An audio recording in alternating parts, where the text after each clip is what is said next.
Selamat pagi Bapak Ibu dan Saudara yang dikasihi oleh Tuhan Yesus Kristus. Dalam rangka masih beribadah di rumah kita masing-masing, kita akan mengawali ibadah pada Minggu pagi hari ini 23 Agustus 2020. Kita akan mengawali ibadah ini dengan mengambil saat teduh sejenak.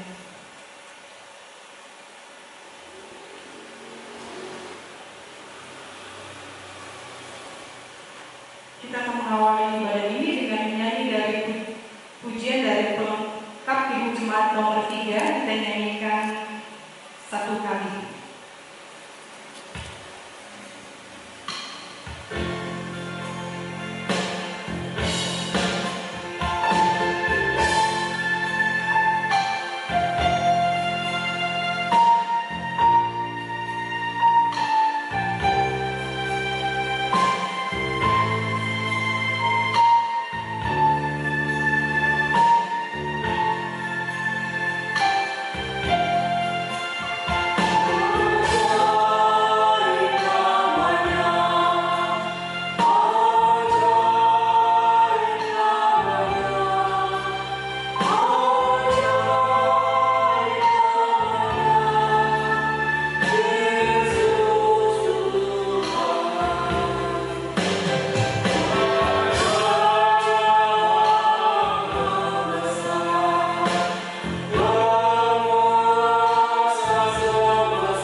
Saudara yang dikasihi di dalam Tuhan Yesus Kristus yang masih beribadah di rumah, marilah ibadah ini kita kuduskan dengan bersama-sama mengucapkan pengakuan demikian.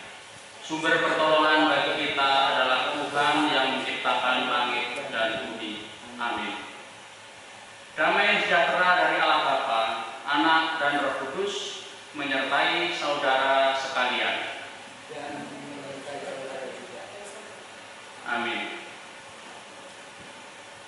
Saudara yang terkasih di dalam Tuhan Yesus Kristus, marilah kita mendengarkan sabda pembimbing yang diambil dari surat Ibrani pasal 4 ayat 16 yang demikian bunyinya. Sebab itu, marilah kita dengan penuh keberanian menghampiri tahta kasih karunia, supaya kita menerima rahmat dan menemukan kasih karunia untuk mendapat pertolongan kita pada waktunya. Mari kita tanggapi sabda pembimbing dengan menyanyikan pelengkap Ibu Jemaat nomor 7. Kita nyanyikan bait yang pertama dan kedua.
Injil Matius pasal 22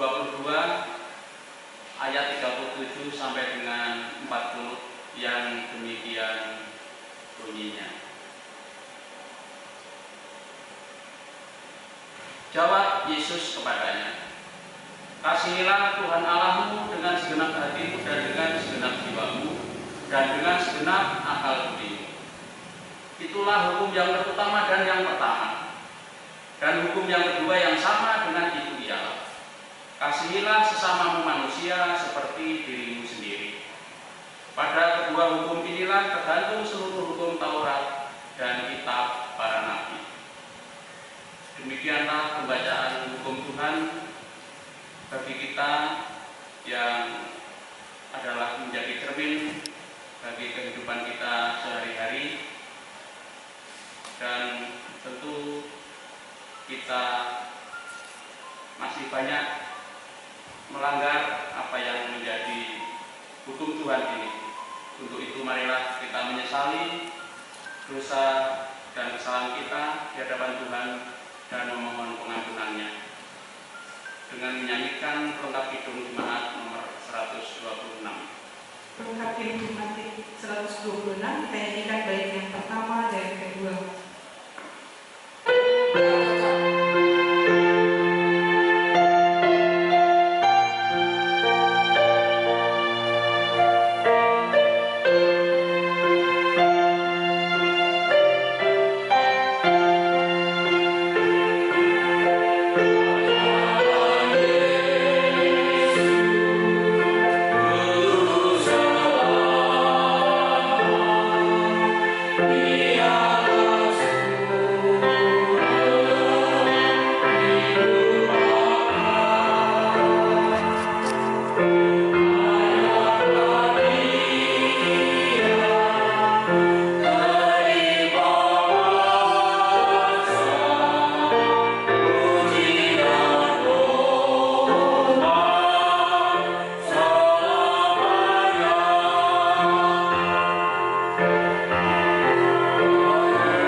Barang siapa yang menyesali dosanya dengan sepenuh hati, maka Tuhan akan mengampuninya.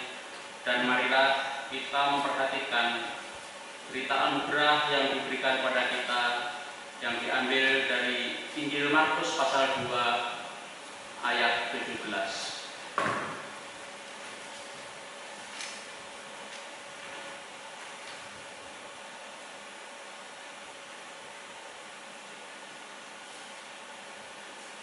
Yesus mendengarnya dan berkata kepada mereka, "Bukan orang sehat yang memerlukan tabib, tetapi orang sakit. Aku datang bukan untuk memanggil orang benar, melainkan orang berdosa." Demikianlah berita anugerah bagi kita, dan marilah kita mendengarkan petunjuk hidup baru yang diambil dari kitab Mazmur pasal 103 ayat 8 sampai dengan 14 yang demikian bunyinya. Tuhan adalah penyayang dan pengasih, panjang sabar dan berlimpah kasih setia. Tidak selalu ia menuntut, dan tidak untuk selama-lamanya ia mendendam. Tidak dilakukannya kepada kita setimpal dengan dosa kita, dan tidak dibalasnya kepada kita setimpal dengan kesalahan kita. Tetapi setinggi langit di atas bumi, demikian besarnya kasih setianya atas orang-orang yang takut akan Dia. Sejauh timur dari barat, demikian dijauhkannya daripada kita pelanggaran kita. Seperti Bapa sayang kepada anak-anaknya, demikian Tuhan sayang kepada orang-orang yang takut akan Dia. Sebab Dia sendiri tahu apa kita. Dia ingat bahwa kita ini debu.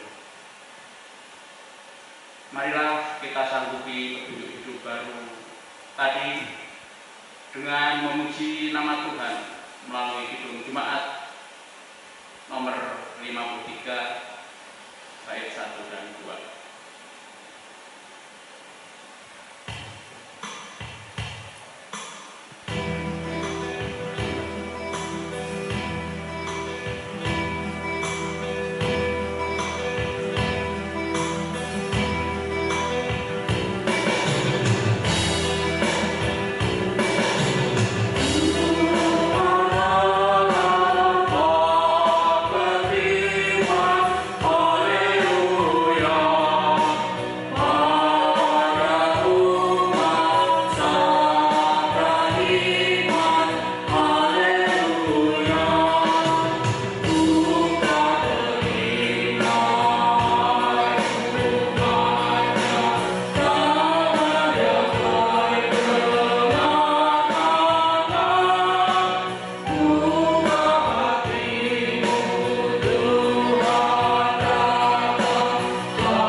Sebelum kita merenungkan firman Tuhan, mari kita bersatu dalam doa.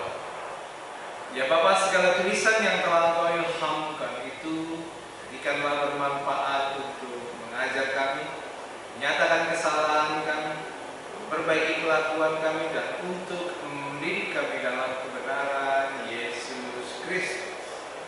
Ya Roh Kudus, selamilah kami, jadikan kami pelaku firman.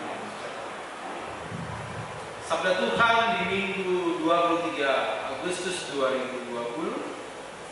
Teks bacaan diambil dari kitab Keluaran 1 ayat 1 sampai 8, dilanjutkan dengan pasal 2 ayat 1 sampai 10, bercerita tentang kelahiran Musa. Demikian bunyinya.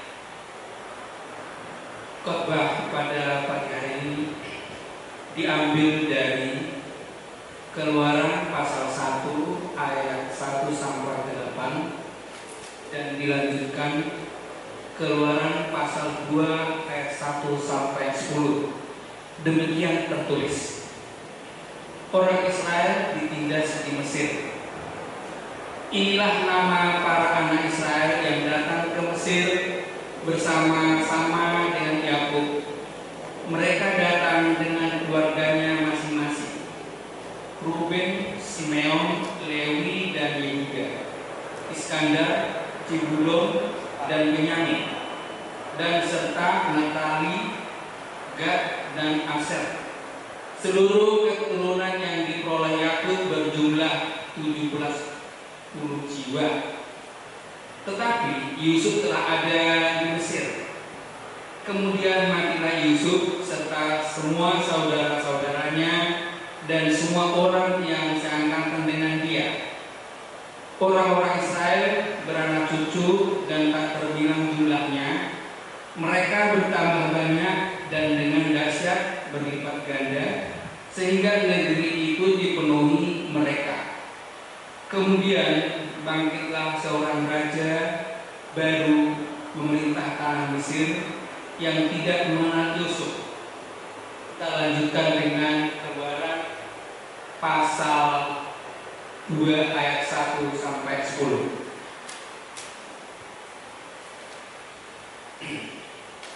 Musa lahir dan diselamatkan. Seorang laki-laki dari keluarga Lewi kawin dengan seorang perempuan Lewi. Lalu mengandunglah ia dan melahirkan seorang anak laki-laki. Ketika dilihatnya bahwa anak itu cantik, disembunyikannya 3 bulan lamanya. Tetapi ia tidak dapat menyembunyikan lebih lama lagi. Sebab itu diambilnya sebuah peti pandan, dipangkalnya dengan gala-gala dan ter. Diletakkannya bayi itu di dalamnya dan ditaruhnya peti itu di tengah-tengah teberau di tepi sungai Nil. Kakaknya perempuan berdiri di tempat yang agak jauh untuk melihat apakah yang akan terjadi dengan dia. Maka datanglah putri Firaun untuk mandi di sungai Nil, sedang dayang-dayangnya berjalan-jalan di tepi sungai Nil. Lalu terlihatlah olehnya peti yang tengah perahu itu. Maka disuruhnyalah hambanya perempuan untuk mengambilnya. Ketika dibukanya, dilihatnya bayi itu, dan tampaklah anak yang menangis, sehingga belas kasihanlah dia kepadanya dan berkata, tentulah ini bayi orang Israel. Lalu bertanyalah anak itu kepada putri Firaun, akan kupanggilkah bagi Tuhan putri seorang inang penyusu dari perempuan Ibrani untuk menyusukan bayi itu bagi tuan putri? Sahut putri Firaun kepadanya, baiklah. Lalu pergilah gadis itu memanggil ibu bayi. Maka berkatalah putri Firaun kepada ibu itu, bawalah bayi ini dan susukanlah dia bagiku, maka aku akan memberi upah kepadamu. Kemudian perempuan itu mengambil bayi itu dan menyusuinya.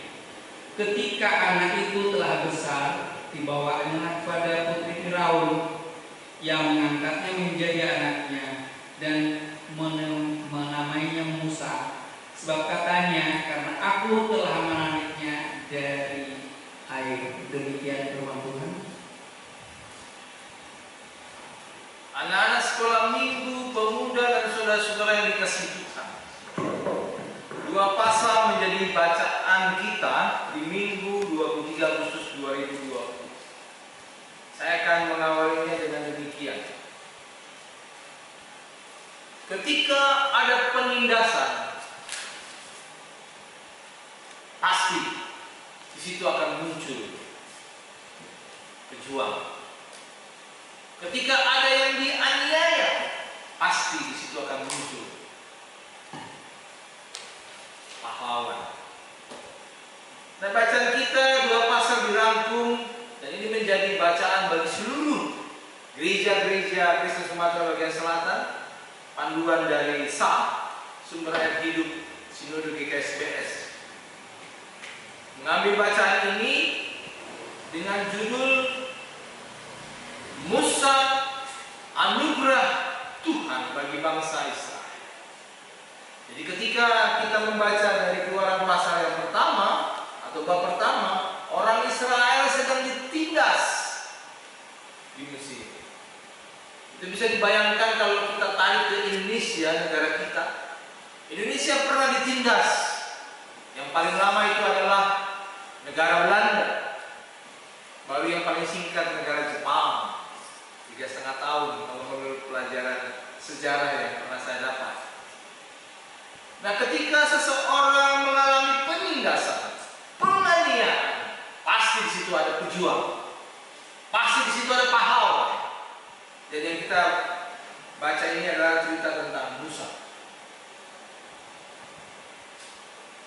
Saudara-saudara, Musa hadir, lahir, itu punya cerita yang sedikit unik. Dan itu adalah anugerah bagi Tuhan buat orang Israel. Anugerah Tuhan bagi orang Israel. Dan mari kita pelajari khotbah kita hari ini tentang Musa. Saya akan mengawalnya dengan apa arti sebuah nama. Ada kutipan bahasa Inggris, saya harus baca langsung. Kutipannya begini: that which we call a rose by any other name will smell as sweet. Itu adalah ungkapan pujangga terbesar Inggris yang bernama William Shakespeare. Apa arti sebuah nama? Dan mengapa harus Musa nama itu muncul? Andai kata kita memberi nama lain, misalnya nama bunga, tentu ia akan berbau wangi. Nah, sekarang apa arti nama Musa? Dari semua nabi di dalam Alkitab, anak-anak sekolah minggu masih ingat, tidak ada yang lebih besar nama selain daripada Musa. Kita bisa lihat di Ulangan 34. Ya. Nama ini muncul ratusan kali di dalam kitab suci. Tapi apa artinya dari nama Musa? Mari kita selidiki perlahan-lahan. Bacaan ini berkembang ketika kita membaca di Keluaran pasal 2 atau bab 2. Ketika anak itu telah besar, dibawanyalah kepada putri Firaun yang mengangkatnya menjadi anak dan menamainya Musa. Perhatikan Alkitab kita masing-masing. Sebab katanya, karena aku telah menariknya dari air. Kita semua pernah mendengar cerita Musa. Musa kecil diangkat oleh putri Firaun. Namun ia membutuhkan seorang inang penyusu. Maka pada saat itu Miriam yang adalah kakak perempuan Musa segera mengusulkan seseorang untuk menjadi inang penyusu. Dan orang itu yang dipilih adalah ibunya. Ibu kandung dari Musa. Dan setelah anak itu besar, sang inang penyusu itu membawa Musa kepada putri Firaun yang segera menamai anak itu Musa. Katanya, karena aku telah menariknya dari air. Kalau kita kita lihat di Alkitab Indonesia tidak begitu jelas sebetulnya antara nama Musa dengan arti kata Musa yang diartikan karena aku telah menarik dari air. Nama Musa dalam bahasa Ibrani disebut Moses, bukan Moses ya, Moses, H tampilan akhir, yang berarti aku telah menarik. Dan di situ kita bisa lihat bagaimana hubungannya pada zaman-zaman itu jika nama Musa dikaitkan dengan tindakan putri Firaun yang menariknya dari air. Nama Musa atau Moses itu berarti kalau diterjemahkan dia yang menarik keluar. Nah, sekarang kita lihat cerita awal dari kelahiran Musa.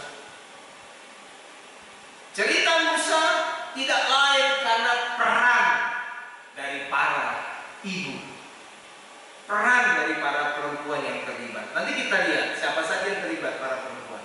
Dan perempuan inilah yang menjadi perintis bangsa Israel bebas dari penindasan. Indonesia punya pahlawan perempuan, ada banyak. Bila pada bulan April kita mengenang era Kartini, itu juga katanya ceritanya era Kartini berjuang untuk bisa mencerdaskan khususnya bagi para wanita perempuan pada saat itu. Makanya dia mengeluarkan sebuah buku, Habis Gelap Terbitlah Terang. Nah, peran perempuan ini yang menjadi catatan buat kita, bahwa kita tidak boleh melupakan peran para perempuan. Para laki-laki tidak akan bisa lahir kalau tidak ada para perempuan. Kita semua lahir dari rahim ibu, hanya beda lahirnya. Ya anak-anak ya, ada yang lahir sesar, ada yang lahir normal. Nah, kita akan bahas sekarang beberapa perempuan yang menjadi perintis, pejuang sebelum Musa tampil menjadi pemimpin. Yang pertama kita akan lihat yaitu bidan-bidan Mesir. Kita baca di Keluaran 1 ayat 1 sampai 2, lalu sambungannya adalah ayat 22. Siapakah bidan-bidan Mesir itu? Yang pertama adalah Sifra dan Pua.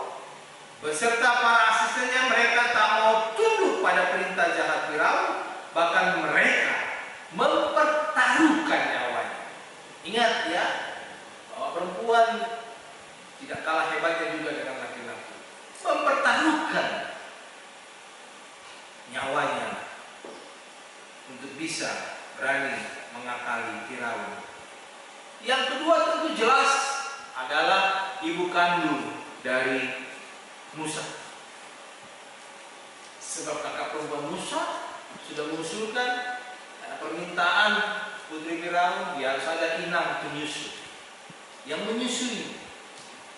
Ibu kandung Musa ini dengan segala daya berjuang menyelamatkan bayinya,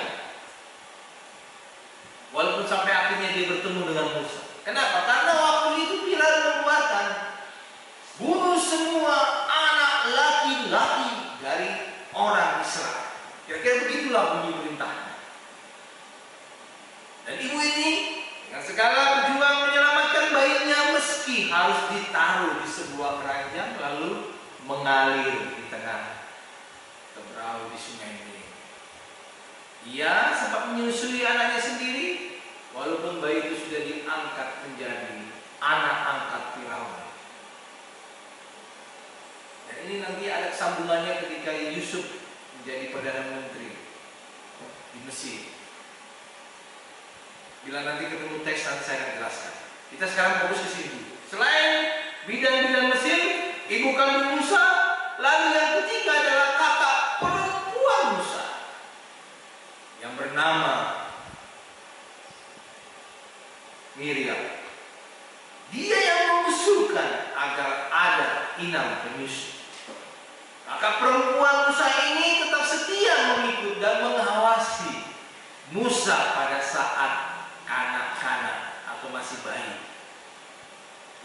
dia adalah adiknya. Dari kejauhan dia pantau hari demi hari, bulan demi bulan, tahun demi tahun.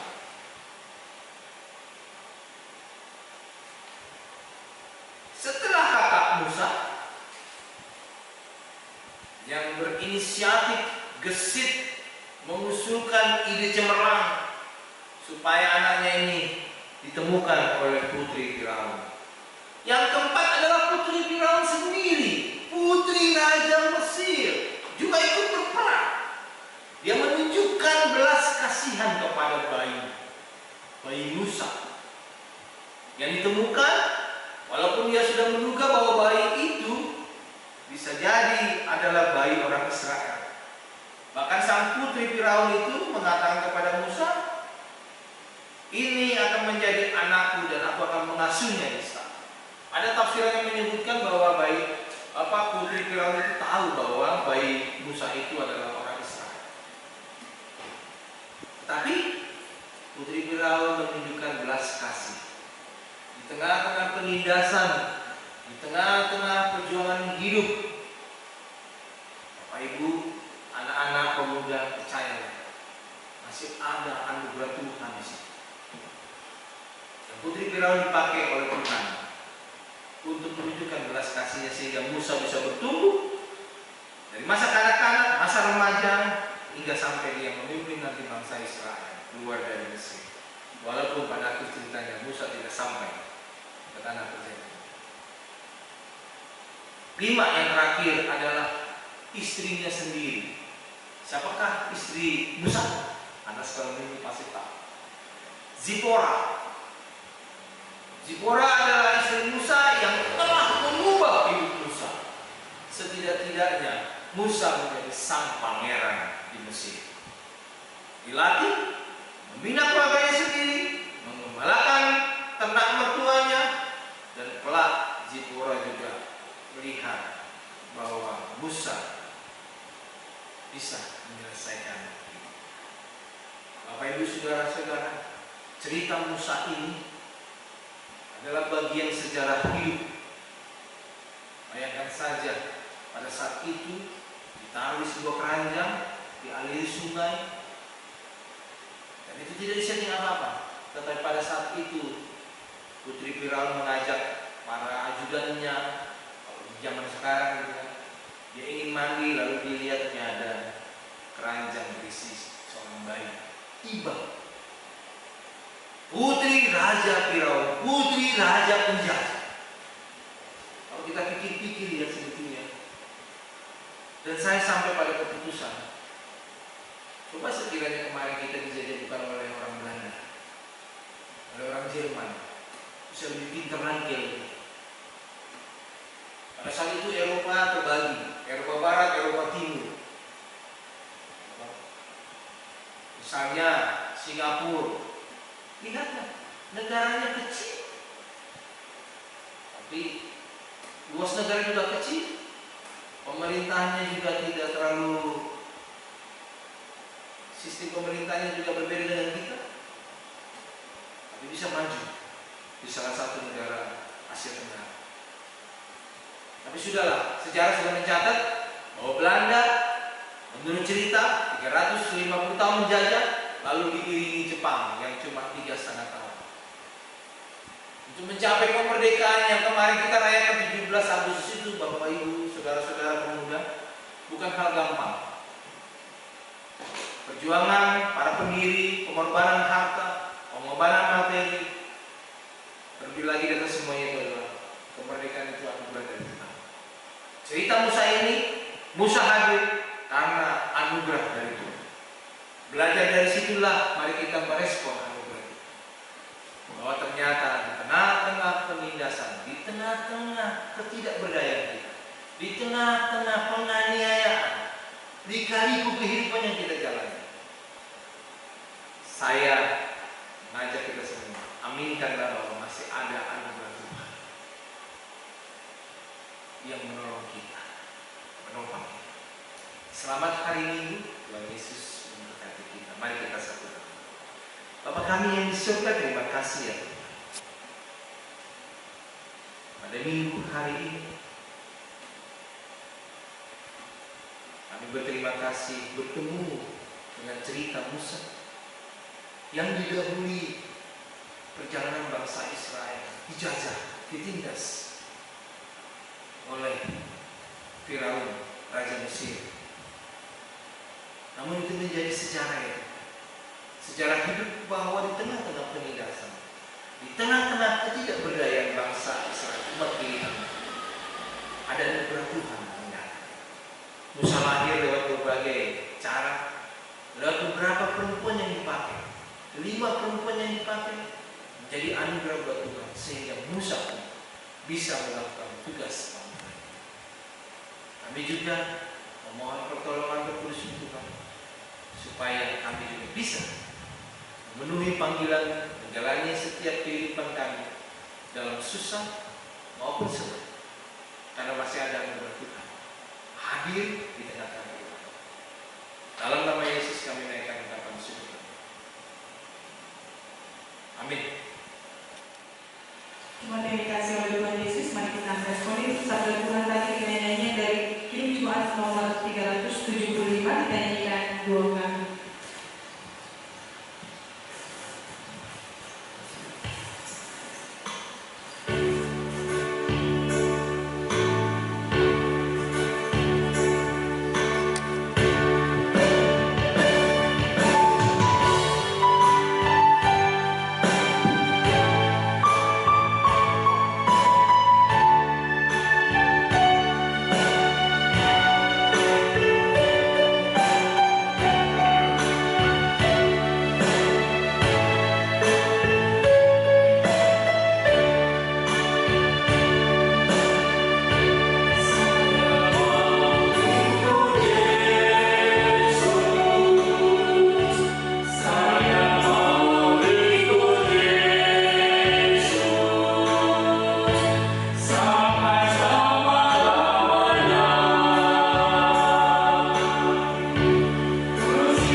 Jumur juga karena belum mendapatkan pekerjaannya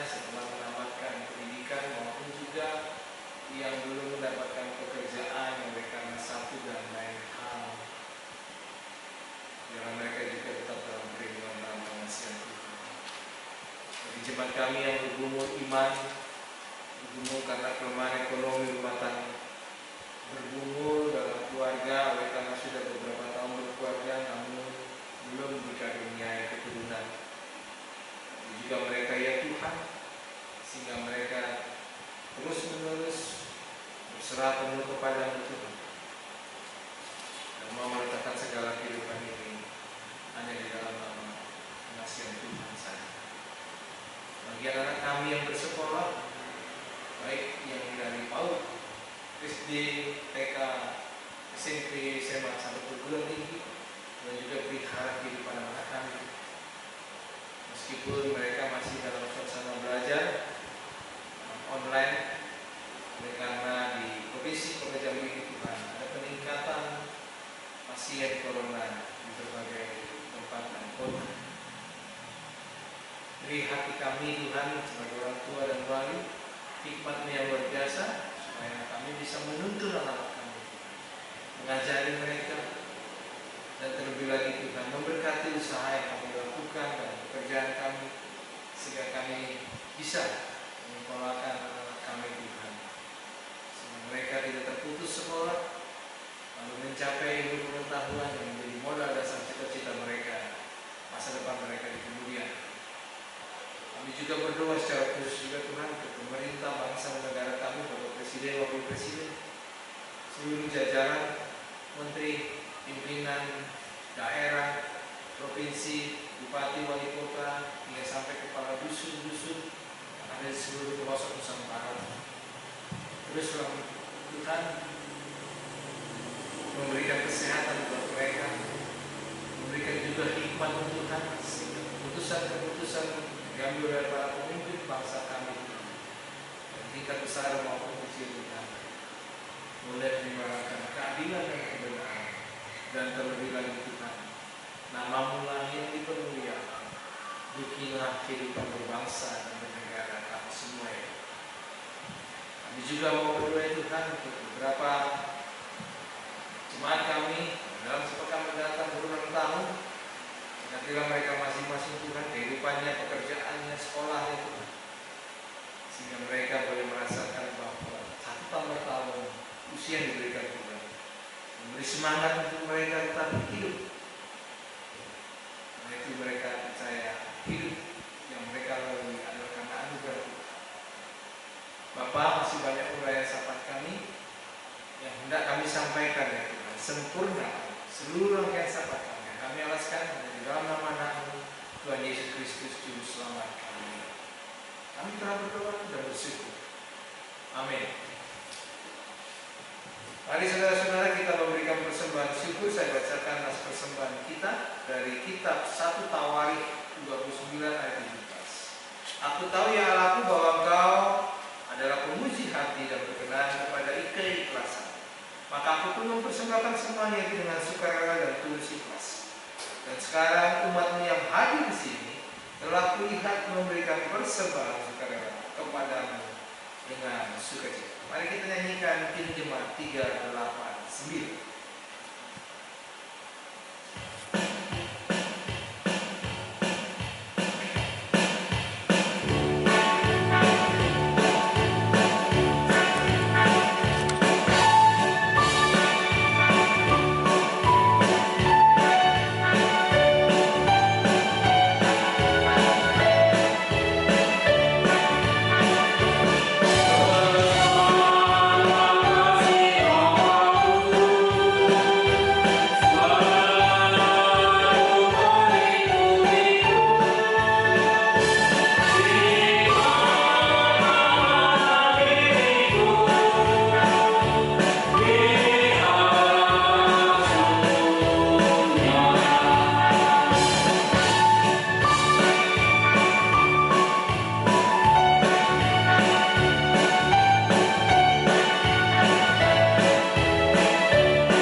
kami yang di surga, kuduskanlah namamu, datanglah kerajaan, jadilah kehendakmu di bumi seperti di surga.